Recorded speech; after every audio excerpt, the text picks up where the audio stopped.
Moments ago, yet again, another reckless Republican bill went down to defeat on the floor of the House of Representatives. House Democrats are in the minority, but continue to control the floor as if we were in the majority, making progress on behalf of the American people, including by extending the Affordable Care Act tax credits earlier this year to protect the health care of more than 20 million Americans, by passing successfully a War Powers resolution as part of our continuing effort to stop Donald Trump's reckless and costly war of choice in the Middle East. No more stupid wars that make life more expensive for the American people. And then, of course, this week, perhaps for the first time in the history of the United States of America, the majority party was forced to pull a bill relating to veterans because House Democrats, led by Mark Takano, have made clear all week that this bill doesn't benefit hard-working veterans in the United States of America. It would actually hurt them. In advance of Donald Trump's speech, let me also be clear about one thing. Donald Trump lost the 2020 presidential election. Something's really wrong with this guy. I think he actually needs to be checked out. Why does he continue to focus on a conspiracy theory related to a 2020 presidential election that every rational person in the United States of America knows he lost? And yet, instead of focusing on actually driving down the high cost of living in an economy where hardworking American taxpayers are suffocating from the affordability crisis, Donald Trump continues to peddle election conspiracy theories. House Democrats are committed to making sure that we have a free and fair election in November, and when that occurs, we're confident that we're going to take back control of the United States House of Representatives. What Republicans are doing, since they were once again neutered on the floor of the House of Representatives, is to advance an America Last budget resolution that will actually provide $60 billion in additional taxpayer money for Donald Trump's reckless and costly war of choice in the Middle East that has left Iran in a stronger position than they were in before this reckless war started, and the American people in a weaker position economically as a result of high gas prices. And yet Republicans continue to double and triple down on Operation Epic Failure. The war in Iran has been a disaster for the American people, and House Democrats will strongly oppose their America Last budget resolution and fight to actually restore the devastating cuts to Medicaid and to nutritional assistance that Republicans jammed down the throats of the American people with their one big ugly bill last year. Questions? Leader Jeffries. Mr. Leader, thank you. Good morning. On the Israel vote yesterday, do you see the Democratic Party evolving on Israel, or has Israel changed? I think in the Dear Colleague letter that I sent to the caucus, I laid out the position that I believe we as House Democrats will take as we move forward, anchored in several different principles, including our support for Israel's right to exist as a Jewish and democratic state and homeland for the Jewish people, and at the same time, pressing the urgent need to establish an independent Palestinian state that allows the Palestinian people to live with dignity, respect, and self-determination. And that needs to be dealt with urgently and the conditions to establish a just and lasting peace need to be acted upon immediately. And that involves surging humanitarian assistance into Gaza to alleviate the suffering of Palestinian civilians. It means not just the reconstruction of Gaza, but the modernization of Gaza, and investing, along with our partners in the Gulf states and moderate Arab nations, in a path toward prosperity for the Palestinian people. Hamas needs to be disarmed and completely removed from power. And we need to deal with the out-of-control settler violence that the Netanyahu administration has allowed to take place in the West Bank. And perpetrators of that violence should be sanctioned and criminally prosecuted. These are all things that I've laid out in the letter that I wrote to the House Democratic Caucus, and I believe provide a foundation for a path forward to get to the place that we need to get to, which is a just and lasting peace with Israel and the Palestinian people living in a safe and secure fashion in peace and prosperity. Leader Jeffries. Thanks. Mr. Leader, you referenced the president's speech tonight. Some of my colleagues at CBS are reporting that the president may touch on claims of Chinese meddling in the U.S. elections. Obviously, I know there were some intelligence assessments around that a few years back, but is that anything that you're aware of, or do you believe that it has any merit? Based on the conversations that I've had with the top Democrat on the Intel Committee, Jim Himes, who I believe published a very thoughtful opinion piece earlier today, none of the things that Donald Trump has said or may say later on today with respect to election interference have any merit. Donald Trump is the conspirator in chief right now. He's the one fanning the flames of conspiracy theories, as opposed to being focused on making life better for the American people. For us, we're committed to making sure there's a free and fair election, and we will have the largest voter protection effort in the history of the country, because Donald Trump and Republicans know they cannot win this election fairly, and we're not going to let them steal it. Leader Jeffries. Thank you very much, Leader Jeffries. You talked about. There's a lot of bass in your voice today. Hey, I got it. It's perfect for the rhythm. You've talked about restoring the healthcare, the food assistance, and you talked about the defense increases. But if Democrats and then there have been 2 killings by ICE. Well, now there's like 3 killings by ICE in the past week. Republicans had $70 billion in increase for ICE. If Democrats take back the House, will they claw back some of the money that was in the reconciliation bill earlier this year and in the OBBBA that was included last year? Will Democrats claw back some? We've made clear that ICE is completely and totally out of control, that taxpayer dollars should be used to make life more affordable for the American people, not to brutalize or kill American citizens or violently target law-abiding immigrants, as we most recently have seen in Maine. That's been our position.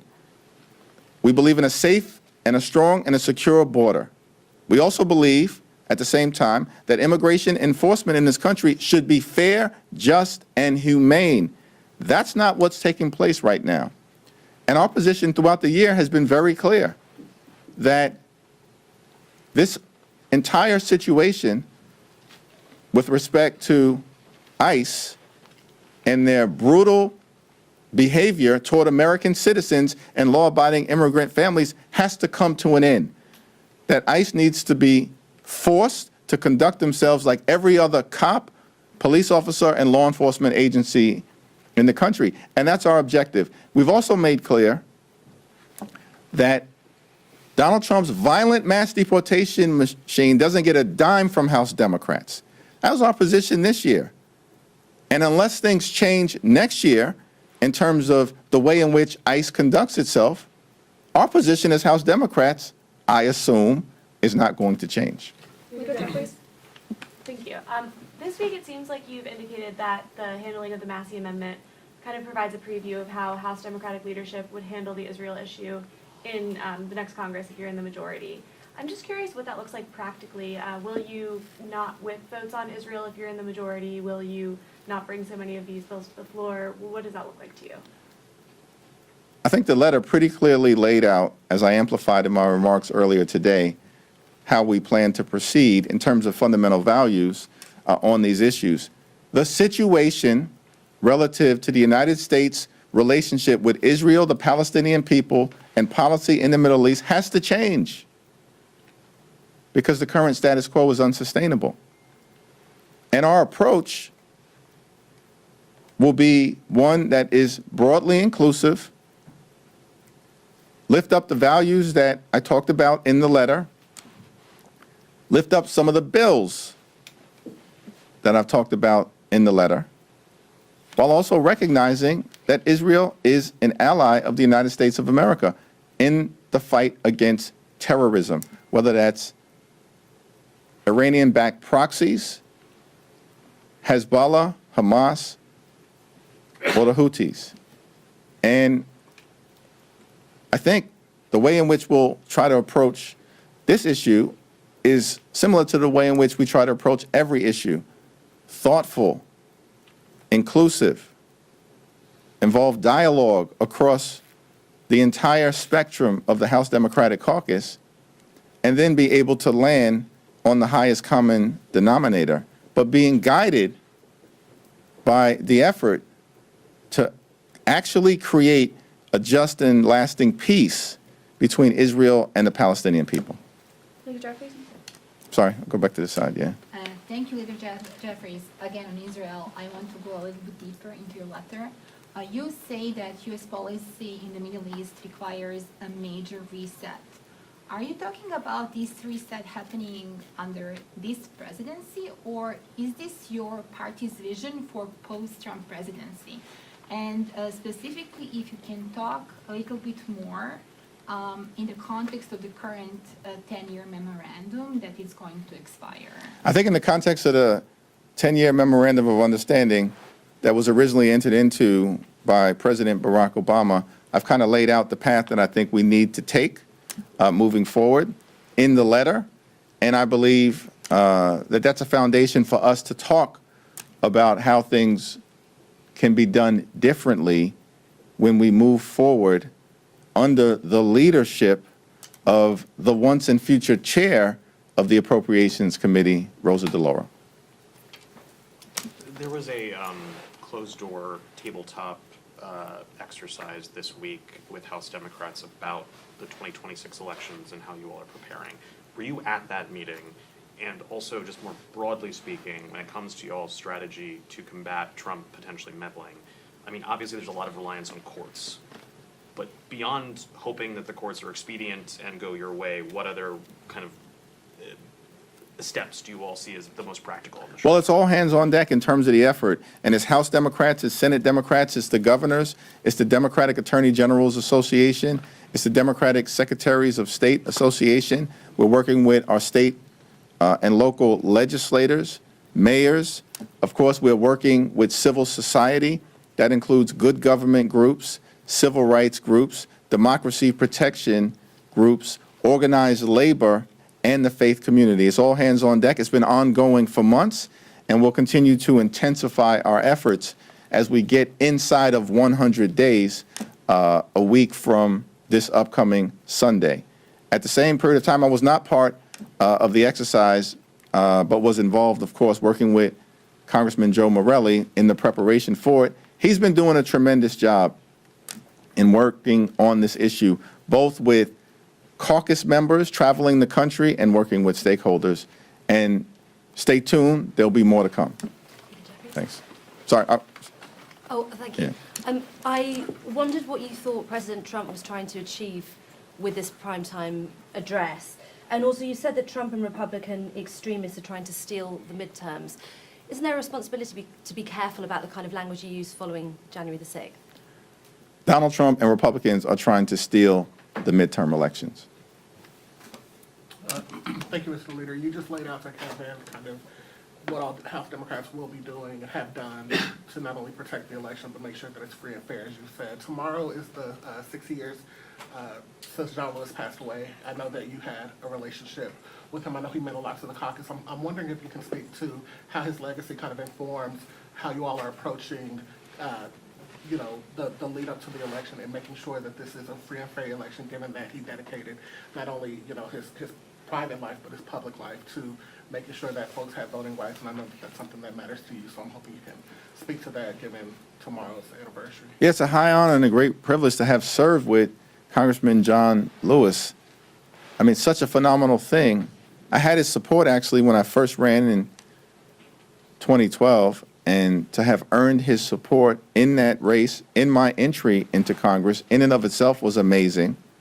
And then to have the opportunity to serve with him, learn under John Lewis, be inspired by him, was an incredible experience and will always be one of the most important parts of my public service journey, no matter what happens moving forward. And he's a heroic, iconic figure, one of the greatest leaders the country has ever seen. And tomorrow, across the country, as House Democrats, we will pause to recognize it's the 6th anniversary of his death, and also lean in to the good trouble that John Lewis would want us to get into to turn around these Republican-inspired voter suppression efforts, to turn around these Jim Crow-like tactics, and to make America the best version of herself. Thank you, Leader Jeffries. On the Republican stock trading ban bill coming up for a vote next week, Democrats have said they opposed it. I guess what will Democrats' campaign response be to Republicans who could use Democrats, voting against it as a midterm election campaign point? Stock trading ban that Republicans are going to put forward potentially on the floor next week. We've heard a lot about bills that they're going to advance, and that continues to fall apart. They were supposed to bring a regressive veterans bill to the floor today, and we forced them, along with a handful of Republicans, to stand down because Democrats were unified. Now, next week, we'll see whether they're ultimately able to move anything. But if Republicans were serious about cleaning up corruption in this town, they would start at 1600 Pennsylvania Avenue. Donald Trump has unleashed an unprecedented smash and grab offensive on the American people. And instead of Republicans focusing on trying to drive down the high cost of living and make life more affordable for the American people, what Republicans have consistently done is allow for the most corrupt administration in American history to act freely. Donald Trump is running a crime family in terms of his administration. He's an organized crime boss. And House Democrats are going to hold him accountable and are going to clean up corruption and make sure that when we pass a stock trading ban, it will apply to members of Congress along with the president, the vice president, and members of his corrupt administration. Thank you, everyone.